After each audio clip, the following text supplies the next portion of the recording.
Looking to take your medical surgical nursing career to the next level? Spring into savings on high-quality benefits by joining the Academy of Medical Surgical Nurses. AMSN members receive exclusive discounts on certification fees, education resources, registration to our premier events, and more. Blossom into the excellent medical surgical nurse you are with AMSN. Join now at www.amsn.org/join. On this episode of Med-Surg Moments, We're having a deep dive conversation about AMSN's recent Virtual Nursing 101 webinar. The other update I have to share is actually more of a confession. So I talked a little bit in past episodes about preparing and working on my CMSRN recertification. And my confession is that I had to I'm going to be taking an exciting course that I've been wanting to take for a while. It's a trauma nursing course. This experience was kind of a full circle closing the door on a chapter moment for me, because when the PCTs and the nurses, we're in the rooms doing hands-on assessment, but it's the virtual nurses that come on and Yeah, I think when I watched the webinar, that was such a ingenious way to be using the virtual nurses. I think there's a lot of different ways that organizations can utilize virtual nurses. At the bedside or at the point of care, we do not 5 jobs, we do 20 plus jobs. We're getting a lot of data. It's really neat to see how virtual nurses, they have their own little hubs. There are so many times I've been just in a hallway holding an insulin, like, yes. Okay, your patient's getting a little nervous, like, and they're trying to sit in there, can't just hang there. My nurses were like, I'm not sure if I'm going to agree with the virtual nurses, because that's the thought of having someone that's going to take a closer look at the history. And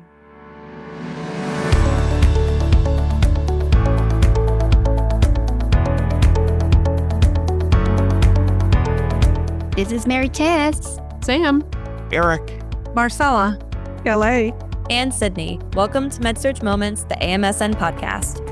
This podcast is an engaging look at the lives of and surrounding medical surgical nurses. We're proud Med-Surg nurses just like you, sharing our stories, insights, and experiences to support you in your nursing journey.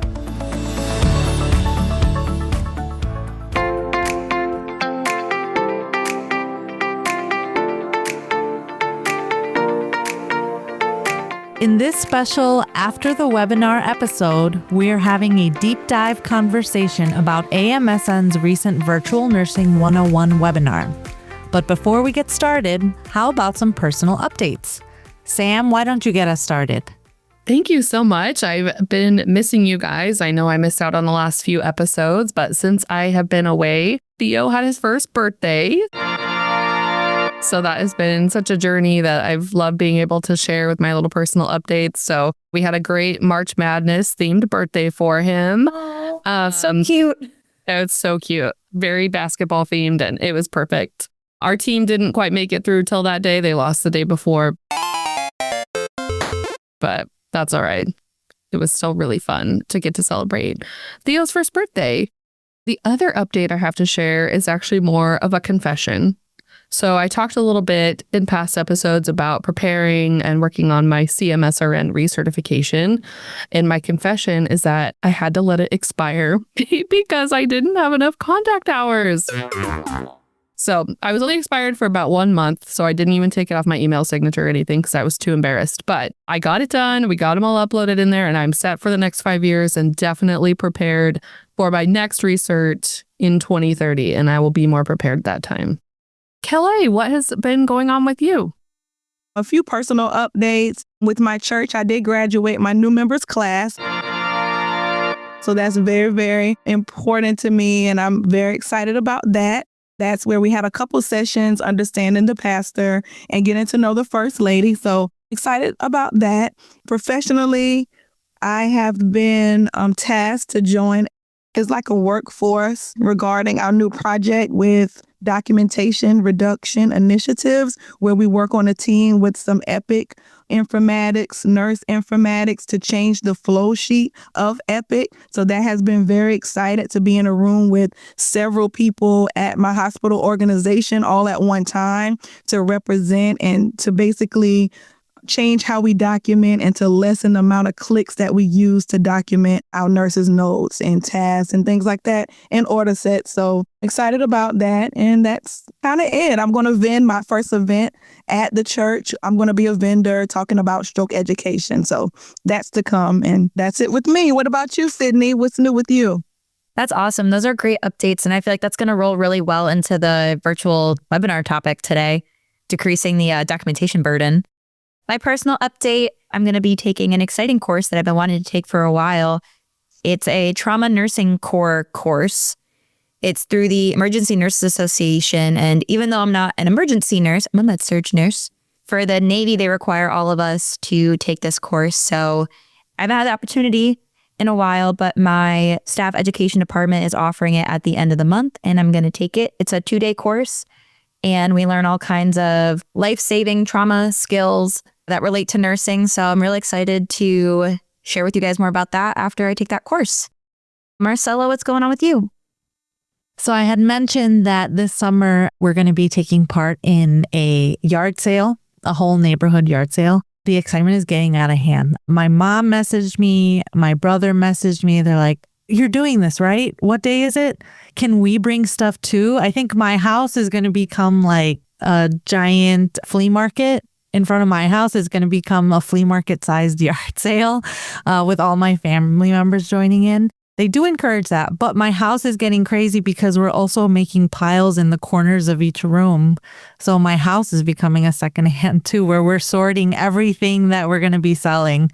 So a little bit of chaos in there, although our house is used to piles with 4 kids and we love piles around here, but it's an exciting one where we might be making some money. Professional, I'll share an experience I had working this past weekend. I'm a float pool Med-Surg nurse, but it's kind of cool. I ended up floating to mother-baby unit. I took care of 5 moms, some vaginal, some cesarean. One of them had just freshly come out of her C-section. And this experience was kind of a full circle closing the door on a chapter moment for me, because when I first became a nurse, in my dream world, it was to work in labor and delivery and maybe even become a nurse midwife. And it was this fantasy. And I have since had 4 kids, so I visited L&D plenty of times, but to actually get the opportunity to work on a mother-baby unit, the nursing station is actually in conjunction with L&D. So I got to actually just try it out for a whole night and be part of it.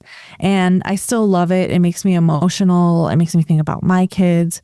But it was a great moment to decide,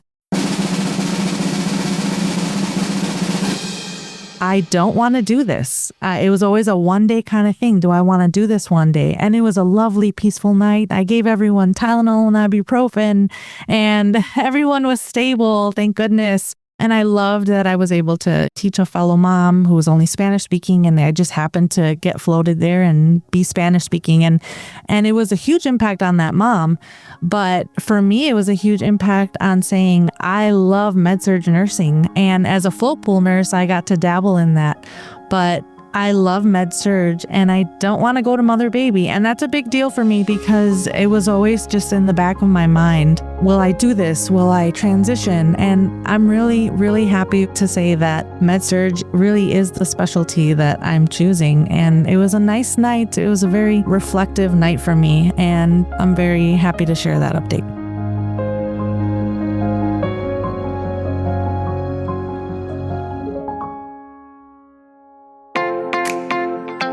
Why don't we move on to our conversation about AMSN's recent Virtual Nursing 101 webinar. The webinar was produced in partnership with the Virtual Nursing Academy with a goal of providing a high-level overview of virtual nursing, including care models and use cases. The webinar also reviewed the benefits of virtual nursing and its impact on nursing practice. Later in the episode, we'll provide details on how AMSN members can access the webinar as part of your membership. Who would like to get us started? I was excited to see and hear how virtual nursing is just taking off. I can attest for my facility, we now use virtual nursing, and it has been amazing, you guys. For me on my unit, they had to do it in installments. We installed cameras and new TVs into our patients' rooms. This is the phase 1 with the virtual nursing. So we only have virtual nurses to do admissions and discharges right now for our patients. I love how she said in the webinar, we're the boots on the ground, nurses giving the direct care. The PCTs and the nurses, we're in the rooms doing hands-on assessments, but it's the virtual nurses that come on and answer all of the admission database questions. They're taking their time talking to the patients. Patients are asking them questions, and that gives us more time to kind of run around to see our other patients and take care of other things. And then when we get back to the bedside, the admission questions has been answered, medications has been reconciled by the virtual nurse. And it's just an amazing thing to hear patient satisfaction that we have partners, because I call my virtual nurses my partners. I say they're not taking over the direct patient care. They're not replacing staff nurses. They are our partners. And so that has been really neat seeing virtual nurses coming in and communicating with the team. They are part of the team. And then for discharges, it's the same. We have a patient to be discharged. They complete all the discharge information in Epic. They also ask the questions, and they do the biggest discharge teaching, and they are so thorough with our patients. And it's just amazing to be able to focus on other patients, and it just kind of puts it all together. So that's my experience with the virtual nurses, and I love it. Yeah, I think when I watched the webinar, that was such a ingenious way to be using the virtual nurses, is the admission and the discharges. At facilities that I've worked at, that's been kind of a task that's been delegated because we've never had the option to use virtual nursing. But I think that's a great way to reduce that administrative burden on the nurses so that they can do that computer piece and that med rec and those parts of the admission that are computer based. And then the nurse can go in and do the actual assessment piece. I liked how they discussed the different approaches to using virtual nurses. They called it the ADT approach, which is that transactional, task-based, specific goals, where those virtual nurses can serve multiple units, like you said, a admission or a discharge or just an education piece. And then the care-based, where the virtual nurse actually has an assignment, kind of like a resource nurse, where they can serve as doing a med rec or doing an admission or being a preceptor or answering a call light. And they work alongside a group of nurses on a unit, using as precepting too. I thought that was an ingenious way to use the nurses, because when I was a new grad nurse, I mean, I had a preceptor, but there are those days where you're like, oof, my preceptor's in a bad mood, or shoot, they've already showed me this a few times. I probably shouldn't have to ask, but you do need to ask, and it's patient safety. And so it'd be nice to be able to just kind of log into a computer and like, oh, I have a quick question, or can you look at my patient's vitals? Is this okay? The webinar was a great tool. I was really happy with the information that I gained from that. I watched the webinar last week, so it's still pretty fresh in my brain. And I think what really blew me away is just all of the different areas that virtual nursing can impact. I think there's a lot of different ways that organizations can utilize virtual nurses for quality outcomes, for length of stay, throughput, extra sets of eyes, deterioration, all those kinds of things. So that was really eye-opening to me. The list was very, very long on that slide, and I thought it was so cool to see. So I went into it thinking of really just my only experience with virtual nursing, which is you send a message like immediate care kind, and then they coordinate. Do you need to come in? Do you not need to come in? And watching this webinar, it's something I had never even heard of, this hybrid bedside, and what they call it is a hub room, either on site or somewhere else, but they're all in a room together. And then they've got all the monitors, like this control room, and they can potentially see into every patient room. And even in conjunction with new nurses, could be like a mentor that you can kind of just, I don't know if you could just chime in anywhere in a patient room, in the break room, chime into your mentor. Hey, do you have a minute? I have this question that I'm out of precepting. I don't really want to ask my new colleagues that are now my equals a question that I feel like might be silly or I should know by now. And then you have the freedom to have that mentor on hand. Something else I thought was really cool is that it's acknowledging this hybrid model where they potentially do the discharges, the patient education. It's acknowledging that we do 5 jobs at the bedside or at the point of care. We do not 5 jobs, we do 20 plus jobs. We're coordinating what lab work is needed, update the doctor on vital signs, coordinating surgeries. They said that cases could be more on time and patient throughput and discharge, because if you're getting on the unit and you're getting report, and also someone has to use the bathroom, but you want to do a checklist for a procedure with a patient, these are a lot of different roles that none of them are getting the attention individually that they need. And so to have this other person, I feel like it's kind of like an on-site case manager is how I saw it, what they're describing, because I love it. Dr. Clipper described the recommendations for hospitals not to use the virtual nurses at their lowest use, like just peeking in on a patient. No, she said, use them at their most potential. This is an RN, likely RN, BSN, MSN. Use them to their full potential. They can be doing, other than hands-on assessments, they could potentially be doing the pain reassessments. And it'll kind of close the circle on this issue we have with late pain reassessments, checking bundles, infection prevention bundles. So things that are so important, but when you're running around with 6 patients, you might not be able to do that audit on yourself or that task. And then you have this other person to make sure, hey, do you need a hand with this? I can finish this admission for you. Kellye, you said that you guys already started that. That's so exciting. This is like real time. And she also talked about AI integration.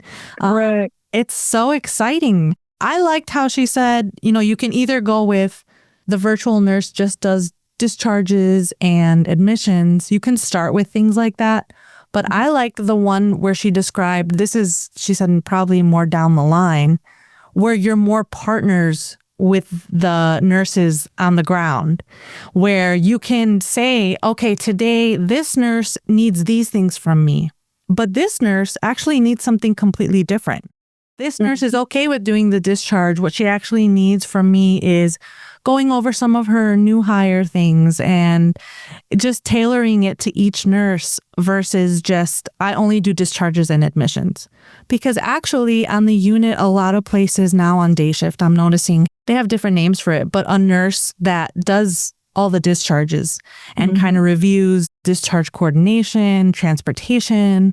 And honestly, the nurse in charge of that patient that day, other than communicating in regards to discharge and coordinating that, you don't really talk about something else. You don't talk about, oh, they have this procedure. Oh, could you educate them on new insulin stuff? You can't really delegate and trade.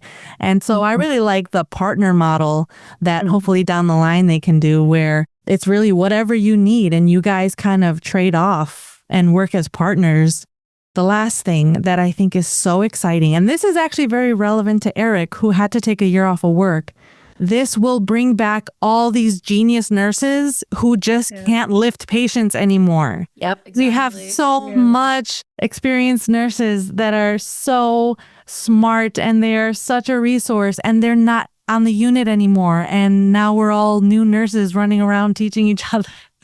Eventually, it's, kind of like that as people retire or just physically can't do that job. And to say that we can call them back and be the mentors that they really should be is so exciting. One thing I thought that was ingenious, how you kind of said with the pain reassessment or using the nurses at the top of their level, is the vital signs reassessment, like vital signs trends. So like if you're maybe not noticed or maybe someone put the vitals in for you for someone and oops, that one was lower than usual, or over the course of the whole shift or 24 hours, they're noticing the things that sometimes we don't have time to drive so back into in the chart. And they can notice their oxygen levels are slowly decreasing or their heart rate's increasing, their fever slightly spiked. What's going on here? The things that we may not notice because, like you said, we have 6 patients or the 10 jobs that we're doing at once to manage all that care. It can take that burden off, help us see things that we might miss. Absolutely. They added like these sepsis dings for us, right? But it's kind of like, okay, I got dinged. It's really just based on something I plugged into the charting, but they'll be looking at the data in real time and say, hey, 2 days ago, these cultures said this. Now they say this in conjunction with the vitals that you just got. So the data is so crucial, and it's like real-time best practice updating.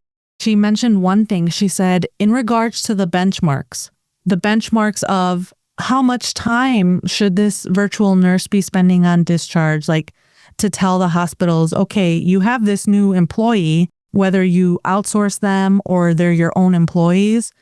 Now, what are you going to tell them? How much time should they be spending on a discharge? How much time on insulin education? I loved her honesty of saying, we don't know that yet. Because right now it's done by nurses that are doing 50 other things, calling family members, collecting urine. We have no idea. Please publish your data because this is happening right now. And I loved that honesty. Like, we are going to create that benchmark. We're about to find out how much time and how much better uninterrupted conversations you or this virtual nurse will be having with the patient. Yeah, it'll be interesting to see what kind of research comes out and down the line as this becomes a more prominent field and more nurses get certified as virtual nurses and are the subject matter experts in the field, how much this can really improve the bedside nursing practice. We're getting a lot of data. It's really neat to see how virtual nurses, they have their own little hubs. When they talked about nursing hubs or command centers, ours is actually called bungalows. They're in these nursing bungalows where they have like little cubicles where all the nurses report, and that's where they work from. And they said the reason that they're not going to do the nurses working from home quite yet is because, of course, connection issues and things like that. It's just so much data that can be compromised with the HIPAA and all of that stuff. So that makes perfect sense when you explain the why to why they're not doing the things and why they are doing the things. So I felt really strongly and really, really good about hearing all of that. And then another thing, the pushback. You know how we have some of our nursing colleagues that they like change, but they don't really embrace it well. There's always something to say behind everything. My nurses were like, I'm not sure if I'm going to agree with the virtual nurses because that's my license. I don't want the nurses messing up my license. And she brought that to the attention to say, we are all RNs. Virtual nurses are RNs. We are RNs. We all have a scope of practice. We all have a standard. We all will communicate with each other to make sure patient is first. The patient is at the forefront, and we're all here to do our jobs, just as if our colleagues were working right next to us. It's just virtual nursing. So that was one of the things that I really, really was excited to hear her talk about that. So yes, it's just going to be so exciting to see the second phase and the third phase, because right now we're just in phase 1. So they talked about the second nurse verification. When we are given insulin, we need a second nurse to verify our insulin units. There are so many times I've been just in a hallway holding an insulin, like, Yes. I have to verify my 1 unit. Sorry. They're like, don't even give it to me. Come on. You just... Right. But having that documented, that second nurse, that virtual nurse will be helpful in helping us. And I've talked about this before too, my kryptonite, charting. And I love that she talked about this. Charting is my kryptonite because I love to be all over the patient room and having moments. And then it's like, oh, did you do your charting? And I float to different units. So some charges, they kind of just keep an eye on you, especially as a float nurse. They'll just keep an eye on you, your charting and your flow a little bit, but they're very hands off. And then like, okay, she'll get to it. Some of them are like, you didn't do this, and this, and this. And so the thought of having someone that's going to take a closer look at the history and any charting that you missed, they can contribute to charting the things while we are doing the things. It's like an AI assistant, but better because it's an experienced nurse right there. I think that's really interesting. And just like we've said, you can want to be a Med-Surg nurse and not call it just a Med-Surg nurse. It's a specialty. You can want to be those boots on the ground and not be interested in necessarily managing a patient's entire case and doing this in-depth notes and charting and updates. You can be that person now and not have to be everything for that patient, because it is not just a mental load when you go home. It's a spiritual load to think, oh my God, I didn't tell them all this that could contribute to a better discharge and their housing. And like, no, there's a social worker for some things. There's the PCT for something else, and there's you for certain things. And now the idea of having someone that is going to be also working with that patient over the week. I don't know if they're going to have different kind of hours. It's really, like she said, up to each organization how they do it. But potentially that person works 9 to 5 instead of 3 days a week, 12 hours. And so they can see the progress, the patient's whole story, and you don't have to take that with you every time you clock out. They're in charge, like a case manager, it seems like. They're in charge of seeing the bigger picture, and you're right there in the acute situations. That's going to prevent so much burnout. Yeah, I was just going to say, she made that point of it's going to reduce nurse burnout and increase nurse satisfaction along with patient satisfaction. Because I think a lot of us get so tired of the charting that seems so mundane and like, I know I'm doing my job and I know I'm doing a good job and I'm taking care of my patient and I'm seeing the progress of what's making them better. But if you don't document it, it didn't happen. So someone that can document it for me that it happened, that would be great.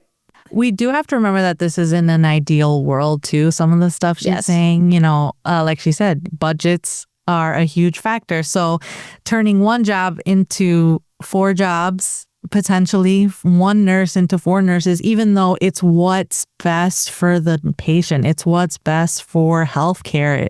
Because what they said is you'll be saving money where your patient isn't missing that procedure because they didn't get those labs or they didn't trend that data, and they're staying for 5 days more. So hopefully, you know, people do it the right way, but yeah, and there's a technology cost in that too. Exactly. Like the cameras and the microphones and the tablets or the computers. And they get outdated very fast. And the technology, your IT department has to be on board with getting all of that set up. It sounds wonderful in an ideal world, but it's definitely a process that takes a long time for institutions to recognize and then implement effectively. Because she also talked about SOPs and how those are managed within a facility and how they interact and what SOPs for what floors and how the virtual nurses interact, because your virtual nurse might not even be in your facility. Correct. So how do you align with what your facility's goals are and your nursing practice and 2 nurses' opinions on how to take care of a patient?